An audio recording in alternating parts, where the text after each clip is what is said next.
The 90s high-concept action comedy is one that's always nice to see again, and Novocaine does fit the bill there, with its premise of an assistant bank manager who lacks the ability to feel pain. The story is admittedly a lightweight one, and has a tendency to start and stop, but what keeps some interest is Jack Quaid as the lead protagonist, Nathan Cain. He does bring some likability to the role as he tries to navigate this hostage situation, and the best moments of Novocaine involve how he uses his lack of pain in the action scenes, even if the overall film is a fairly standard one.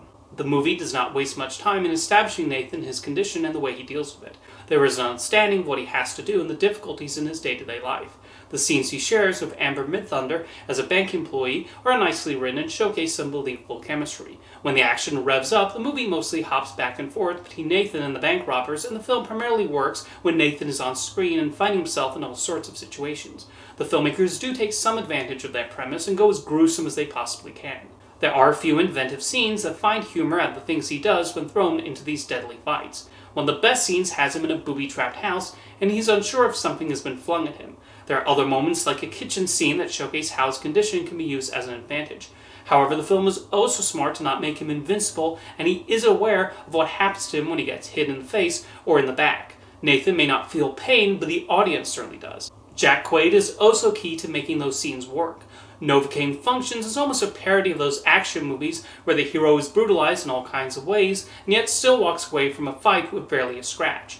Where the film gets less interesting is when we cut away from Nathan and focus on the secondary characters. There are a couple detectives who follow him around, and they mostly exist as plot devices to make it seem like he'll be blamed for things he did not do.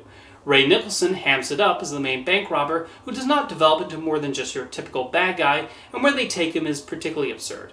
Meanwhile, Jacob Batalon has a thankless comic relief role as Nathan's online buddy. Novocaine is a clever premise, albeit one that really only works when its main character is on screen. Jack Quaid proves an ability to lead a film and does well with the several violent action scenes he's thrown into, along with the comedic parts. Story-wise, the film tells a pretty standard, high-concept action tale, and it doesn't really outstay its welcome as a result of some of the plot threads. Novocaine is reasonably entertaining at least, even as it has a habit of cutting away from the more interesting aspects, and whenever Nathan Cain is not on screen, all the audience should be asking, "Where's Nathan?"